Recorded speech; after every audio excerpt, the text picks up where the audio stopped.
안녕하세요. 관음산 자비정사 서길봉입니다. 인간이 강물을 더럽혀도 물고기는 인간을 흉보지 않고, 태양이 지나치게 뜨거워도 대지 위에 푸른 태양을 원망하지 않고, 또한 비는 온갖 곡식을 자라게 해도 자신의 공덕을 말하지 않죠.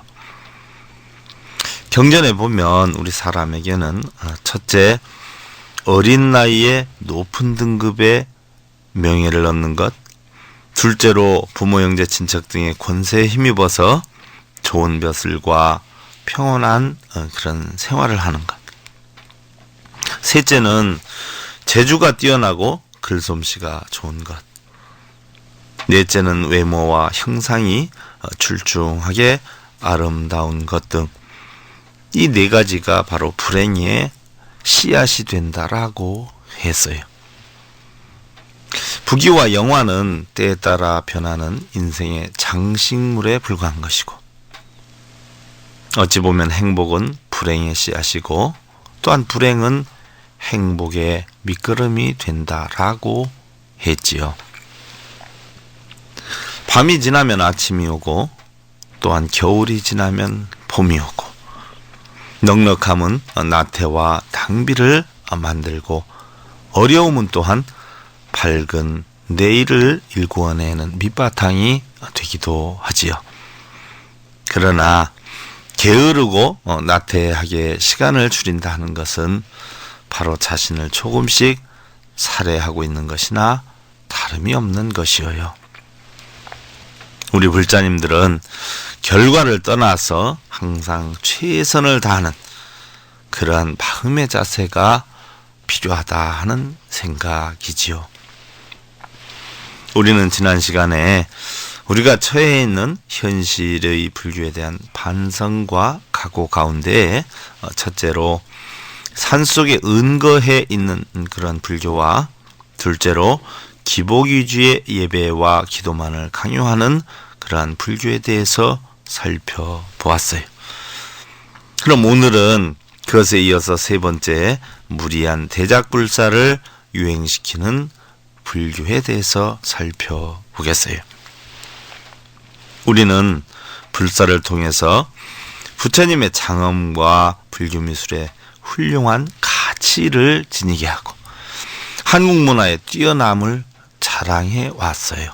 그리고 불교의 대외적 위세를 높여오는 데 기여한 공이 이루 형용할 수 없이 많이 있었지만, 그러한 반면에 불사의 위용으로 기복의 유행을 초래한 것도 부인할 수는 없다는 생각이지요.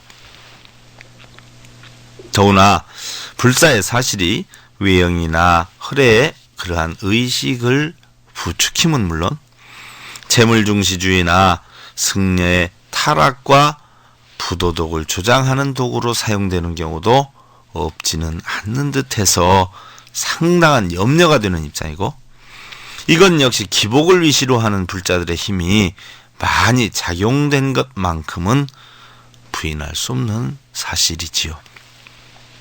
훌륭한 불사로 불국토의 장엄에 적지 않은 영향을 미치기도 했지만, 안타까움 또한 적지 않다는 그런 생각이어요. 다음은 네 번째로 어려울 때나 특별한 때만 찾는 불교에 대해서 살펴보겠어요. 우리 불자님들은 대부분 1년 중에 특별한 날이나 꼭 필요한 경우에만 절을 찾게 되니까 타종교에서처럼 법회가 형성되기도 어렵고, 또한 신도들의 모임이 성립되기도 힘들다는 생각이죠. 사찰과 가정이 직결될 수도 없고, 승려와 신도가 교화적으로 접촉할 기회도 적어요. 신도들의 신앙이 올바른 부처님법을 중심으로 해서 이루어지기도 어렵고, 불교 성전을 통한 올바른 교리를 배우기도 어렵고, 또한 배우려 하지도 않는 그런 실정이기도 하지요. 우리 불교는 자각과 각타가 이루어져야 하는데, 그러한 것은 너무도 부족한 실정이 아닐 수가 없어요. 오로지 내가 이루고자 하는 것만 이루면 되고, 같은 신도들의 어려움도 전혀 아랑곳하지 않아요. 오로지 자기 자신만 있을 뿐이지요. 자각이라는 것은 스스로의 깨우침을 뜻하고, 각타라는 것은 남을 깨우쳐주는 것이고, 나를 본의로 해서 너와 중생을 위하는 것이 올바른 진리인데, 언제까지 자신의 욕심을 채우기 위해서 받으려고만 하는지 참으로 안타까운 일이 아닐 수가 없지요. 심지어 3, 40년이나 된 불자님들도 아직까지 부처님께 뭘 해달라고 매달리고 있는 실정이니 참 안타까운 일이 아닐 수가 없어요. 다음은 5번째로 사찰 운영 방식의 개선이 시급하다 하는 것인데, 사찰의 운영이라 함은 주로 불전과 시주금에 의하는 경우가 많지요. 탁발이 없고 노동에 의한 특별한 생산이 없기 때문에 어쩔 수가 없다라고 하기는 하지만, 이제 사찰의 운영 방식이나 종단의 경제도 연구되어야 한다는 그런 생각이에요. 그리고 현대 사회 속에서 용납되는 합리적인 사찰 수입이 강구되어야 할 것이다 라는 생각이기도 하지요. 반면에 신도가 많고 수익이 많은 큰 사찰 등은 윤택하고 안락한 생활을 하고 있어요. 그래서 그러한 사찰의 책임을 맡으면 그 자리를 놓지 않기 위해서 책론이 끊이질 않고, 또한 외형적으로 큰 사찰, 큰 스님, 큰 불상만을 선호하는 불자 신도들도 종파, 계파 간의 갈등을 초래하고 부정을 조장하는 기회를 만드는 원인들이기 때문에 보통 큰 문제가 아니라는 생각이지요. 다음은 6번째로 승려나 법사 교육의 체계와 차질에 문제가 있다는 것이에요. 사회의 일반적인 교육 수준은 계속 높아만 가고, 현대적인 다양한 학문은 진보 일변도인데, 승려 교육이나 신도 교육이 구시대적 교육 방법과 교과형 매인다 하는 것은 시대적인 착오가 아닐 수가 없어요. 대중을 교화하고 불교의 위신을 높이기 위해서는 승려나 법사의 교육도 그에 상하게 폭이 넓고 깊이가 있지 않으면 안 된다는 그런 생각이지요. 오늘의 사회에 기여하는 사상을 펼칠 수 있는 능력 있는 지도자들이 배출될 수 있도록 전 종단의 그런 국가적인 차원에서 체계화하고 지속적이어야지 되는데, 자신의 종파 위주로 승려법사들이 이권만 밝히고 이합집산을 해서 사회적인 공헌사업을 등한시한다면은 결국 이것은 불교의 근본 이념을 배임하는 행위고, 사회적 기대에 부응할 수 없게 되어서 결국 시간이 지날수록 소외시되고 인정을 받지 못하는 그러한 결과를 초래하고 말게 될 것이에요. 7번째로 중생구제의 사명에는 행이 부족하다는 것이지요. 우리 불교는 타종교의 사회정의와 사회 공익 문제에 관심을 쏟고, 생활의 현실 속에서 민중과 고난을 같이 하는 노력을 보이는 것과는 적지 않은 태조를 이룬다는 생각이에요. 우리도 타종교의 적극성을 연구하고 수용을 해서 도시 속으로, 사회 속으로, 민중 속으로 들어가는 개척적이고 적극적인 포교 정책이 국가적인 차원에서 이루어져야 한다는 생각이에요. 그리고 사회사업과 봉사를 통해서 사회에 기여하는 것도 필요하다 하는 생각이지요. 가난과 질병의 해소, 범죄와 정신적 갈등의 해결을 위해서 적극적으로 나설 필요가 있을 것이에요. 그것은 바로 우리 불교 포교의 일환이기도 하고 생활불교의 개념이기도 한 것이지요. 다음은 8번째로 정법과 새싹육성에 아낌없는 후원이 필요한 것인데, 지금은 우리가 비록 어렵고 힘들고 또한 많은 투자와 희생의 값을 치루어야 한다 하지만, 머지않은 미래를 생각해 볼 때에 과연 얼마나 만족하고 뿌듯한 일이 아니겠는가 싶기도 하지요. 타종교의 어린 새싹들이 조직적으로 계획적으로 전도 활동을 하는 모습을 보거나 불교 집안 자녀들이 불교를 맹신적이고 미신적인 경향으로만 판단할 때에 우리 불교는 과연 그동안 무엇을 했는가 하는 자각의식과 책임감에 빠지게 되기도 하지요. 우리는 앞으로 다가오는 내일의 세대에 보다 올바른 부처님의 법을 바르게 전해서 떳떳한 불교인의 자세를 확립시키고 그동안 절에서만 실시했던 불교를 탈피를 해서 일상생활 모든 분야에 걸쳐 있는 불교를 재인식시켜야 할 것이라는 생각이에요. 절에서는 바른 삶의 방법을 가르치는 곳이고 각기 처해진 자신의 환경이나 여건에서 가장 보편타당한 삶을 사는 것이 바로 불자들의 할 도리이고 부처님 가르침의 근본 뜻이 아닌가 하는 그러한 마음이지요. 다음은 9번째로 우리 불교를 현대화해야 하는 일이에요.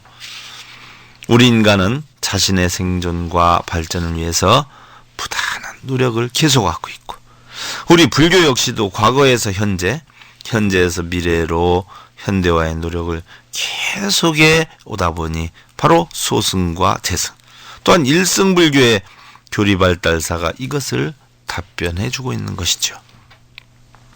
그러나 불교를 현대화한다는 것은 무조건 과거의 이론이나 제도를 배격하는 것이 아니라 보다 값진 전통을 옳게 살리고 현대의 생활에 적응을 시켜 가치화하는 것이 아닌가 하는 마음이에요. 그러면 과연 불교의 현대화는 어떠한 원칙에서 이루어져야 하는가 하는 것을 살펴본다면 먼저 현대인의 고민을 해결해 주는 불교여야 할 것이에요.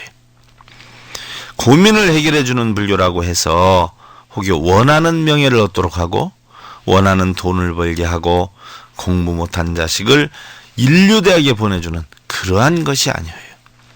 가장 보편타당한 진리와 법으로 중생들의 탐진치를 없애고 삼법인을 터득시켜서 스스로 만족함에 번뇌하는 마음을 조복시키고 평안함을 얻도록 해결의 실마리를 풀어주지 못한다 하면 종교로서의 의의와 가치를 상실할 수가 있다는 생각이지. 그리고 현대인의 감각에 알맞는 불교라야 할 것이에요. 아무리 불교가 지닌 진리가 고매하고 심오하더라도 그 표현 방법과 실행 형식이 현대인의 공감을 얻지 못하고 소외를 당한다면 우리 불교의 본래적 성과는 기대할 수 없게 되는 것이죠. 교육, 포교적인 현대 감각은 과거의 좋은 점을 찾아 되살리고 현대의 사명을 되살리어서 과학적이고 문명적인 방법을 찾아야 할 것이라는 생각이에요. 또한 의식과 생활제도의 현대화란 간단하면서도 엄숙하고 대중인들에게 널리 감흥의 법례를 줄 수 있어야 할 것이. 또한 일일부작 일일비식이라 하는 백장선사의 유언을 쫓아서 근면성실한 삶을 살아갈 수 있는 방법을 가르치고 신앙 대상을 현대 감각에 맞게 해야 한다는 것은 맹신적이고 우상숭배적인 미신의 합리화를 과감히 배척을 해서 원인에 의한 결과에 부처님 가르침의 인과법을 터득시켜야 한다는 것이죠. 다음 10번째로 우리 불교를 대중화하는 것이에요.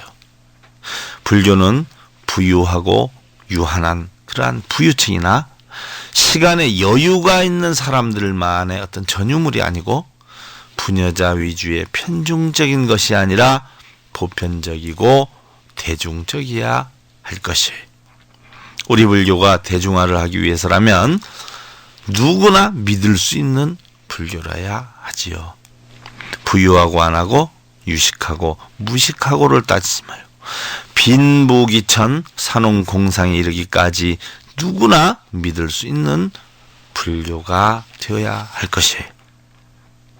그리고 언제나 어디에서나 행할 수 있는, 실천할 수 있는 그런 불교라야 할 것이에요. 불교를 실행하는 데에는 일체 제약을 둘 필요가 없다는 생각이에요.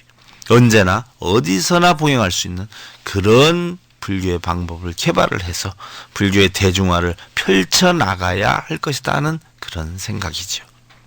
그리고 마지막으로 우리 불교를 생활화해야 한다는 생각이에요. 사람은 누구나 생활을 가지고 있어요. 생활을 위해서 직업을 가지고 있죠. 냉정히 살펴보면 가정주부도 직업의 한 종류이니까 직업이 없는 사람은 거의 없는 실정이고, 또한 직업이라는 것은 존귀한 자신의 생명을 유지하기 위한 수단이다라고 하는 점에서 귀천이 없는 것이에요. 그리고 불교는 불교 그 자체가 생활이고 생활 그 자체가 부처님 가르침이 아닌 것이었기 때문에 모든 생활인들에게 없어서는 아니 될 그런 소중한 것뿐 아니라 생활에서 따로 떼어낼 수도 없는 그런 것이죠. 결국 올바른 생활과 삶을 위해서 부처님의 가르침을 배우는 것이니 어떤 특정한 사람들에게만 한정될 수도 없다는 생각이에요.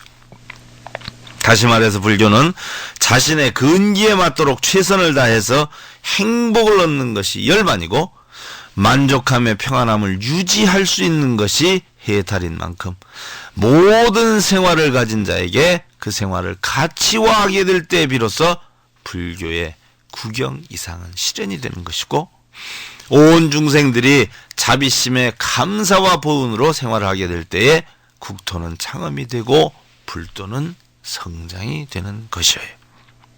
그러하기에 오늘의 불교는 현대화, 대중화, 생활을 위해서 득실을 따지지 말고 육화, 경영의 화합으로 열심히 노력해 나가야 할 것이라는 그런 생각이죠. 그런 몇몇 불교 공부를 하는 분들의 글을 인용해 보도록 하겠어요. 우선 송고사님의 글인데, 이분은 불교는 무조건 부처님을 믿고 따르기만 하면 되는 줄 알았다라고 했어요. 불교란 막연히 구체적인 체계도 없이 부처님을 따르기만 하면 되는 줄 알았는데, 진리를 접하다 보니 우리가 바르게 살아가는 지침으로서 수행이나 정진을 통해서 자신을 발전시키고, 또한 남도 나처럼 발전될 수 있도록 이끌어 주어야 되겠다는 마음이 앞서게 됩니다. 공부를 통해서 그동안 어렵게만 생각을 했던 것을 알게 되고, 한 가지 한 가지 새로움을 이해하게 되음으로써 보다 더 진실하고 평안한 삶을 얻게 되어서 감사를 드립니다 라고 했어요. 다음은 강거사님의 글인데, 지금은 한 번 더 생각하고 말하는 습관이 생겼다라고 했어요. 다소 늦은 감은 있지만 언제부터인가 꼭 한번 해보고 싶었던 공부였습니다. 일반적으로 눈으로 읽는 공부나 귀로만 듣는 공부보다는 레포트를 작성하면서 공부를 하다 보니 머릿속에 깊이 들어오고, 또한 단계적으로 복습을 하면서 공부를 할 수 있었음이 무척이나 좋았던 것 같았습니다. 공부를 하기 전에는 언어나 행동에 있어 생각 없이 무의식적으로 했는데, 지금은 작은 행동 하나하나까지도 한 번 더 생각을 하고 말을 하는 그러한 습관이 몸에 익혀지고 있습니다. 그동안 부처님의 가르침에 대해서 한낱 티끌만큼도 알지 못하고 있었음을 부끄럽게 생각을 합니다. 좋은 글이었죠. 다음은 우거사님의 글인데, 마음이 차분해지고 보람을 느꼈다라고 했어요. 제가 지금까지 알고 있었던 불교는 약간은 어둡고 폐쇄적이고 닫혀있는 것이 아닌가 하는 생각을 했었는데, 공부를 하면서 많은 새로운 사실을 알게 되었고 마음이 차분해지면서 보람을 얻게 되었습니다. 이제는 우리 불교도 산중에서 나와 보다 더 대중들과 가까워질 수 있는 계기가 마련되기를 기원을 하면서, 저와 같이 처음으로 불교를 접하는 사람에게도 쉽게 이해를 하고 체계적으로 공부를 할 수 있는 방법을 제공해 주어서 너무나 좋았습니다. 예, 다음은 이거사님의 글인데요. 진실된 삶을 위해 불교는 꼭 필요하다라고 했어요.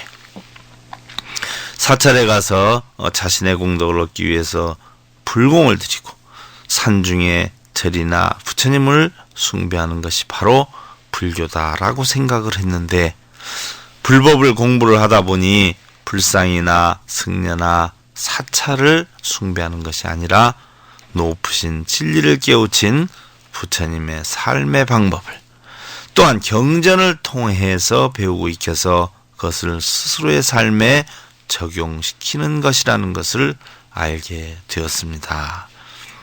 참으로 우리의 삶을 진실되게 하기 위해서는 부처님의 가르침을 배우는 것이 꼭 필요하다는 생각입니다.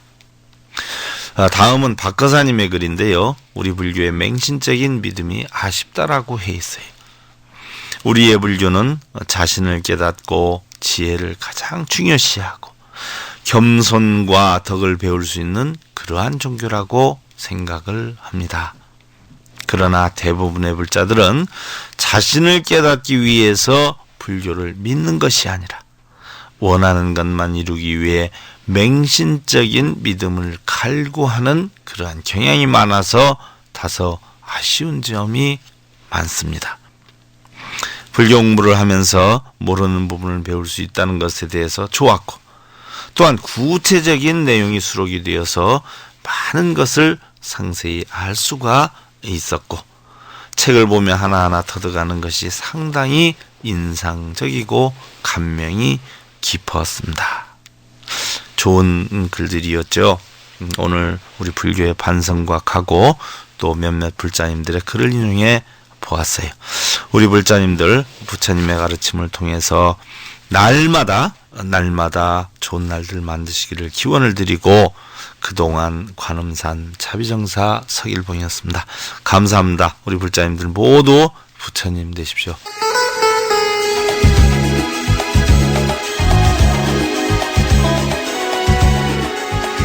네, 지금까지 관음산 자비정사 주지신 일봉스님과 함께한 경전 공부였습니다.